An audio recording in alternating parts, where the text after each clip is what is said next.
All right, listeners, I think you know that we are part of the Radiotopia network, which is basically a network built on the idea that you should support the most creative, independent audio makers around. No one, and I mean no one, embodies the Radiotopia ethos more than Benjamin Walker and his show Theory of Everything. Benjamin, who I've known for a long time, has been making beautiful, personal, sprawling audio documentaries for decades that help us understand the very strange world we live in.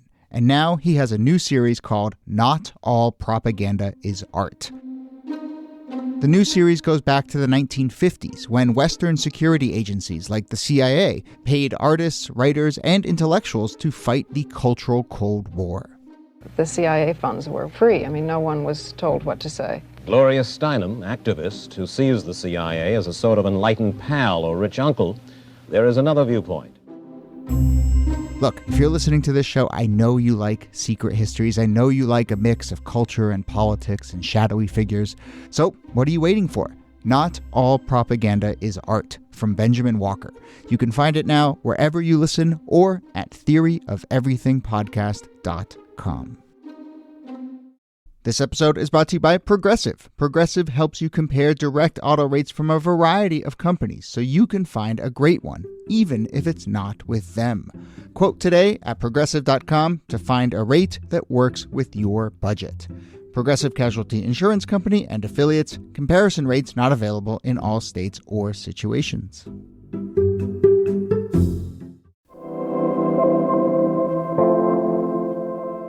Hello and welcome to This Day in Esoteric Political History from Radiotopia. My name is Jody Avirgan. Today, another installment in our mini-series, This Day in Esoteric Times. Bombs have been dropped from planes on American soil. I can't believe this is an actual ongoing topic of ours. But look, we've talked about the Tulsa Massacre. We talked about Blair Mountain in West Virginia, the Move bombing in Philadelphia in the 80s, which technically was a helicopter, not an airplane. But whenever we come across a story like this, a bomb being dropped on American soil, we will do it and we will talk about it. And there are a few others still out there for us, but this one is wild. This is 1926 in southern Illinois, fairly rural area, but also pretty close to Peoria and St. Louis. And this is the site of one of the most bloody and raucous feuds in American crime history. This is a feud between basically two families and two gangs, the Sheltons and the Birgers.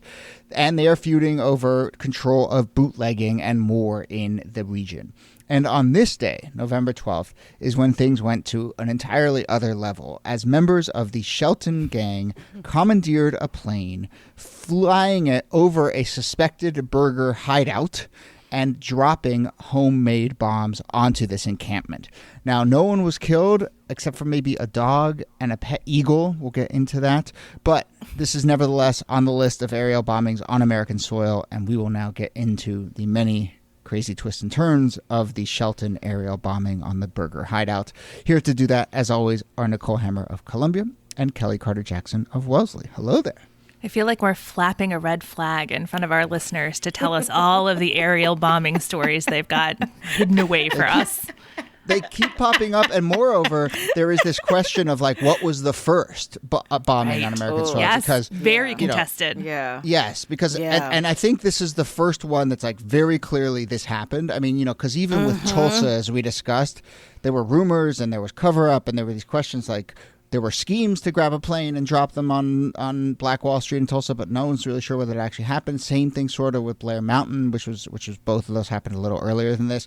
But this we know happened, and we'll get into some of the details. I suppose we should lay the larger context of, I hinted at it, this is Prohibition.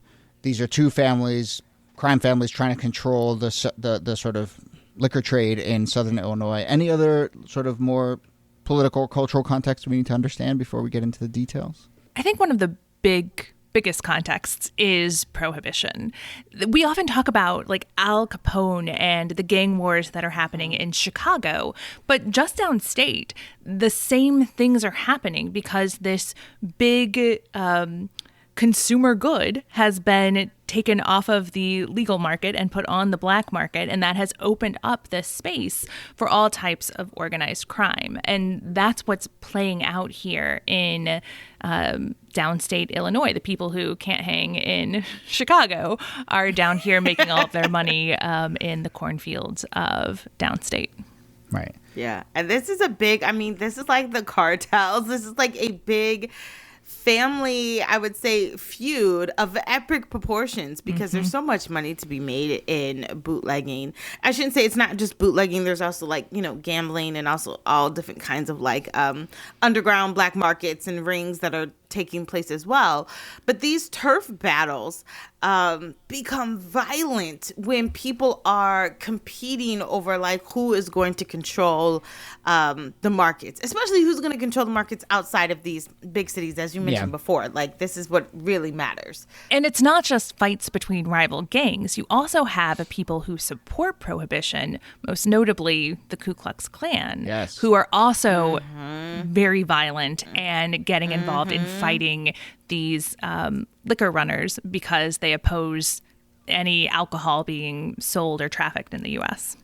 Yeah, I mean, as if this story doesn't have enough weird details, the fact that the Klan is sort of roped into this in a really interesting way. I mean, it does appear to be that the only time that the Birger and the Shelton families were able to sort of unite was in opposition to the Ku Klux Klan, because the Klan opposed, supported prohibition, and they were seen as a common enemy. I don't think it was on, moral grounds. That it wasn't an anti-racist alliance. No.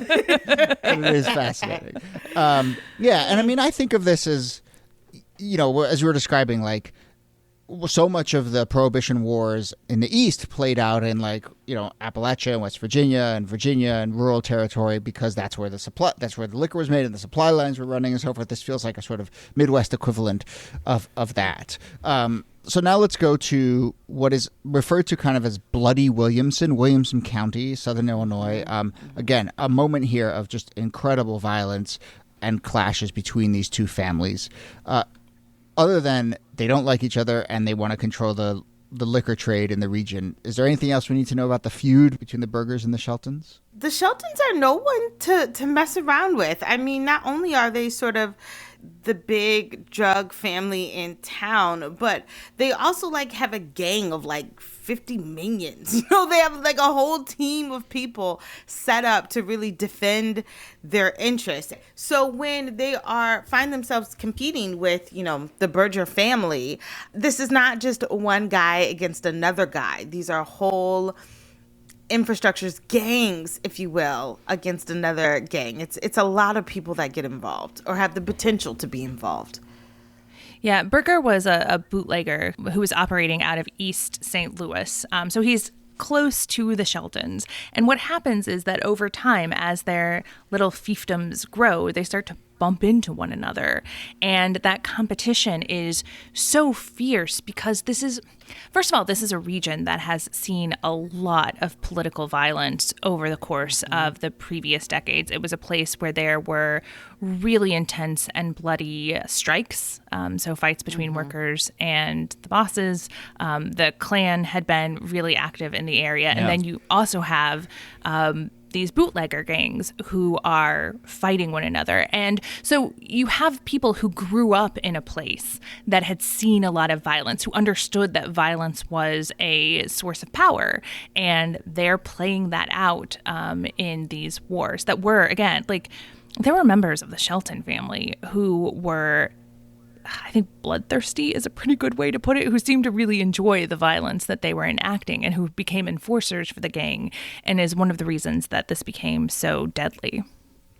Yeah, and I certainly think that idea of just bloodlust and mixing it up and all that stuff is certainly part of it, and part of this scheme here, which seems like both thought through and not thought through. So let's go to November 12th. And this is precipitated by the Sheltons, who come up with a plan to destroy Shady Rest, which is basically the Birger gang hideout on a farm in a fairly rural area. And their scheme involves, step number one is basically get a plane. So how do you get a plane? They don't own a plane. Get a pilot and a plane. How do you get a pilot and a plane? This is my favorite wrinkle of the whole story. The crazy thing is that they managed to get a pilot of an old Curtiss JN-4, a Jenny biplane. And when they get on this plane, they're carrying, several bombs that they've made out of dynamite sticks, and they've put bottles of nitroglycerin. And unbeknownst to the pilot, this is probably the wildest part of the story, is that they've used him as like they're like a Uber driver or something while they're up in the air, and they're like throwing these bombs out of the window. Yeah. I don't know how this happens. As far as we can tell, this pilot was sort of doing like a barnstorming, flying around the country, showing off this Jenny plane. I suppose this is also where, this post-World War I context comes in. We talked about this with Tulsa. We talked about this with Blair Mountain as well, that a lot of the munitions, a lot of the planes was this post-World War I era. So the Jenny is a very famous World War I plane, military plane. Yeah, I think this guy's probably just like taking it to an air show or something, and they wander over to the airfield and are like, hey, can we pay you a little money to take us up for a spin in your plane? And then, he gets up there, they get up there, and they start to pull bombs out of their jackets. And he's like, what have I gotten myself into? I did not sign up to be part of a bombing run against a violent gang, right? You don't want to be the guy who's driving the getaway plane when this is happening, because you're suddenly pulled into this war. Now, as you said, Jody, they didn't do a great job of bombing this compound, which is to say it wasn't deadly except for apparently Birger's favorite bulldog and pet eagle, which rest in peace. But, the idea that it's escalated to this point that we're throwing bombs out of planes doesn't seem great. I don't know the first thing about how to build a bomb. We have talked about a lot of the times that we've touched on bombings in our show. I think a big through line is people who don't know what they're doing. But, I just want to reiterate what Kellie said. These are sticks of dynamite taped to bottles of nitroglycerin. A bomb is a scary thing, but to me, even if I was harebrained and didn't have many resources, I would not want to be walking around, getting onto a plane, a bumpy plane, with a bottle of nitroglycerin with sticks of dynamite strapped around it. What I think is so funny is that after they land, the pilot pretty much drops them off and then takes off again because he's like, I'm getting out of here. You guys are crazy. Which seems like the right call. And I would also recommend not going back to that airfield. It seems you want to avoid that part of the country for a while. And the pilot does seem lost to history. They never tracked down the pilot. Just get the heck out of Dodge. Get the heck out of Peoria, I think is the right move there. So as we said, no one is killed here. There are people at the compound when they're bombed. They're stunned. What the heck is happening? They do fire back a little bit. So, this poor pilot is now not just on a bombing run, but also taking fire. But none of that is very effective either. And to me, one of the interesting things here is it doesn't necessarily seem to escalate the battle or lead to a new phase or something. It's just this kind of well, that happened kind of moment. And then, but what does happen? How does this get resolved, or what's the aftermath of all this? Well, look, these were pretty deadly gang wars. I think the body count between these two ended up into the hundreds as far as the people killed. And so that finally provokes a law enforcement response, right? All of this escalation, it didn't lead to constant bombing runs, but it was enough to capture the attention of law enforcement. And so a lot of these bootlegging gangs didn't face any sort of prosecution. They were difficult to catch. Law enforcement was pretty corrupt and often let it slide. But in this case, you do end up with arrests and convictions. Birger is hung. He's sentenced to death and becomes the last person to be executed by the rope in Illinois, which a sentence that he gets for killing the mayor of West City, Illinois. So shooting politicians is going to take it to another level. Yeah, and it's interesting because Earl Shelton sort of makes out clean. He leaves the state, packs up his bags, heads to Florida, lives out the rest of his days in Florida, dies at the age of 96. I could say that his latter days were probably better than his earlier days. Yeah. His brothers don't fare so well, right? That's correct. They are executed by a former gang member in the 1940s.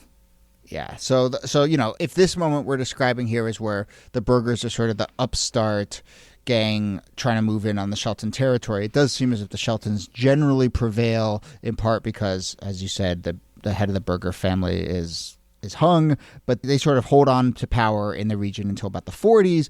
Obviously, Prohibition ending changes a lot of this. That happens in the mid-30s. But yeah, Earl Shelton dies in 1986 at the age of 96, but he lives all the way up until 86. All right. Anything else we need to mention about this bombing? We've now, I think we're 3 or 4 in. I know there's a few out there. I'm sure we will get emails from listeners about other aerial bombings. And as I guess, I suppose we're now like official keepers of this of this record. But, just to be clear, like there is this contested question of what was the first on U.S. territory bombing. And then there's this other question of has there ever been bombing by a foreign power. And obviously Pearl Harbor happens, and that's one in a military context. But there are a couple others that are like interesting in terms of, did this count as a foreign aerial attack on U.S. soil? We will get into those. Lots of interesting twists and turns here. Our mini-series will certainly continue. All right, that brings us to the end of the episode. Nicole Hemmer, thanks to you. Thanks, Jody. And Kellie Carter-Jackson, thanks to you. My pleasure.